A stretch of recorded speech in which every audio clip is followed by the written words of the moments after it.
Wolf is wearing the fan hat as we start this shortened show, but shortened for a good reason. Wolf, how you doing over there? I'm doing just fine, man. You've got to be kidding me. Knock it off, you Arizona Diamondbacks. You are crazy.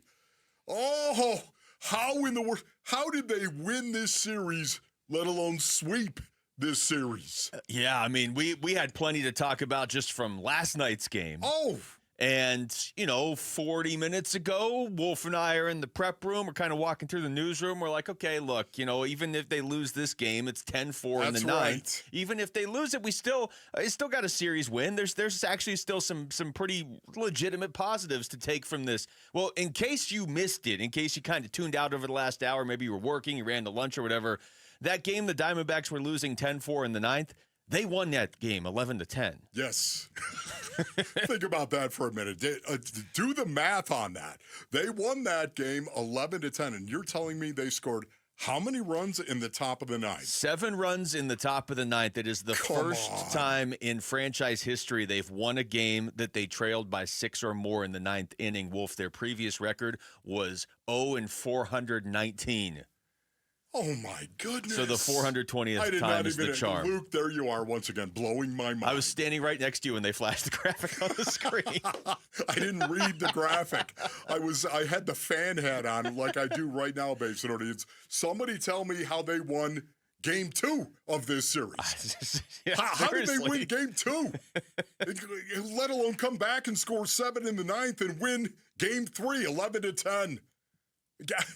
I honestly, right now, it just feels so good, doesn't it? It just feels so right that the Diamondbacks swept the Braves. Man, and that's a big series. Atlanta was a team that came in a half game behind them, but you look at Atlanta and you say, okay, I didn't expect them to be down here, but I get it. They haven't had Ronald Acuna Jr. for most of the season. They haven't had Spencer Strider for most of the season. You look at that Braves lineup and you're like, that's a team that's going to take off now over the next 100 games. And the Diamondbacks just went in there and swept them, Wolf, with everybody writing the Diamondbacks off and saying the season's over. And, okay, yeah, you finally won a game on Sunday, but you lost Corbin Burns for who knows how long.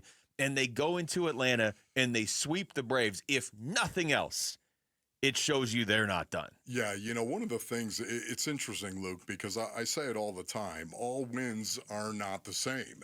All series wins are not created equal either. They are a little bit different. This is, how in the world does this not become the rallying cry for the Arizona Diamondbacks right now? Could have easily folded up after Sunday's game. Are you kidding me? They could have easily folded up. The news has been bad for the Arizona Diamondbacks right now. The results haven't been great either. And now all of a sudden they come into Atlanta and they sweep the Atlanta Braves, winning Game 2. Really, I mean, if you want to talk about all 3 of these games and how they won those games, very, very important in Game 1. Corbin Carroll, Ketel Marte, both hitting 2 home runs in that game. Yeah.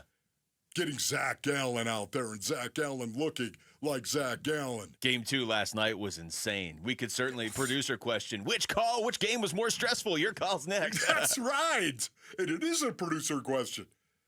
But it really doesn't matter because once again, not only do the Diamondbacks win the series, Space and Audience, they swept the Braves. Could this possibly be an aha moment for this team that needed it badly? To say, listen, we are still, we lost our best pitcher. We lost Corbin Burns. Yet we're still a team that can win games. And I know the Atlanta Braves have been struggling. I know that they have. But that is a pretty good roster right there. And when they get healthy once again, before it's all said and done, you kind of got a feeling the Braves are going to be in it. They're going to be in it in September. That's what I think right now. Now, we'll see. Only time will tell, and it really doesn't matter what happens to them. What about first and third, nobody out, Ryan Thompson?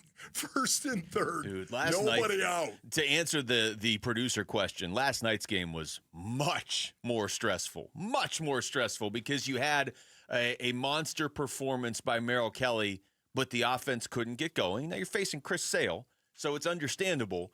But you go into the 8th inning, and the 8th inning is like you're talking about right now with Ryan Thompson looking real dicey. And then they bring in J Mart. He gets out of it. Then he gets himself into a ton of trouble in the 9th inning, gets out of that too. And that felt like one of those crossroads moments where if you lose that game, if you blow the Merrill Kelly lead, then it's just, okay, you won 2 in a row. Okay, and then you lost again. You're splitting with the Braves, and you got to win Game 3 just to kind of keep them at bay. You went into the series thinking, here's 2 teams going in opposite directions. And now you're 3.5 games up on Atlanta. Yes. And by winning that game last night, it opened all sorts of doors for today. Today was not nearly as stressful, Wolf, because you're not supposed to win a game when you're down 10-4 in the 9th inning. Yes. No, I'm with you on that one right there. But, the name game. Once again, we like to play the name game in the Wolf League compound. Like, who showed up for the Arizona Diamondbacks? Well, we know in Game 1, it was Corbin Carroll, and it was Ketel Marte, and it was Zach Gallen. Those 3 guys specifically showed up. And what I absolutely loved about Game 2 of this was the fact that you had Justin Martinez come out in that situation and take the ball and do his job and get the 5-out save, okay? Loaded the bases up. It was unbelievably stressful. It was. And yet J Mart got it done. Yeah. He got it done. And once again, do we expect better from him? Do we expect better innings with less whip? Be nice. Yes, we do expect that from J Mart. No doubt about it. But to me, to get back into the saddle and to face that kind of pressure and still come through, to put yourself in that position and come through and do your job, Luke, that is a confidence juice booster for a guy like J Mart. He's one of the few pitchers I can remember ever watching where you're like, oh, okay, here we go. We're loading the bases. Okay, he's going to pitch better now that the bases are loaded. Like, obviously, the stakes get raised when you load the bases in a 1-run game, and the pressure mounts, but he tends to pitch better with guys on base for whatever reason. At least it feels that way. He gets out of it last night. Last night to me was certainly going to be the signature win of the series until today. And I'm not going to play you every highlight of the comeback, but I will play you this one. So they go into the 9th down 10-4, okay? I'll play you. Just think about that. Going into the 9th, yes, down 10-4. I'll play you a couple. Here's Lourdes Gurriel Jr. Okay, I mean, just make it a little more interesting, I guess. Lourdes. 1-0, there's a bomb. Deep left field. White going back to the track, and that thing is out of here. Home run for Lourdes Gurriel Jr., his 9th of the season. And the D-backs cut the deficit in half. It's now 10-5. All right, I'm sure Atlanta was like, that's cute. I love Chris's nice home run by Lourdes there. Good for Lourdes, but you're still down 5 in the 9th. And let me just say, I thought that was cool too, because at least you could say, well, at least they didn't just pack up and move to a new river.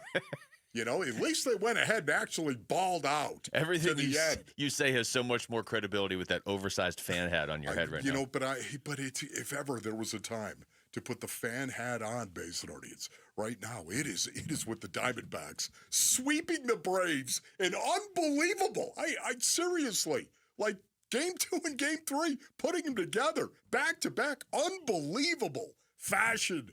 This one's going to leave a mark, and it's going to leave a good mark. Yeah, I love it when a team doesn't pack it in when they could. When you could just kind of be like, man, you know what? It's just not our year. Everything's going wrong for us. Bad luck. Look, we fight back on Sunday, and now Corbin Burns is hurt. Oh, we should feel sorry for ourselves and just kind of stumble through this road trip, and maybe guys will start to get fired. Or you can just sweep the Braves, and now you're on a 4-game winning streak for the first time in nearly 2 months. So that made it 10-5, okay? Well, then here's Alec Thomas a little bit later in the inning, guy on base. The 0-2 now. Swung on. That ball drilled deep to right field. Acuna head down. Ball up and gone. Home run for Alec Thomas. It's his 2nd of the year. It comes on an 0-2 pitch. And the D-backs tack on 2 more. It's now 10-7. What a difference.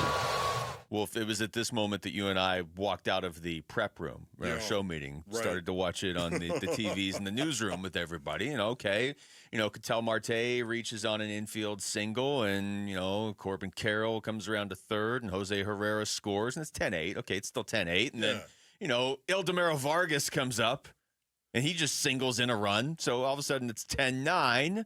You're like, okay, wait, now hold on. 10-9, guys on base, and then here's Gino. 3-2, swing, line drive, that's fair! Down the left field line, into the corner it goes! Marte scores! Vargas right behind him, and the Diamondbacks take the lead! 11-10, it's a miraculous 7-run ninth inning, and Atlanta has been stunned here at Truist Park. Let somebody else feel it in the ninth inning. How's that, Atlanta? This just feels so right, doesn't it, brothers? Like it feels so good. Like sprinting 60 yards and taking your forehead and just burying it into some guy's chin. Thank you to all wedge busters out there. Thank you, wedge busters. That's how good that felt.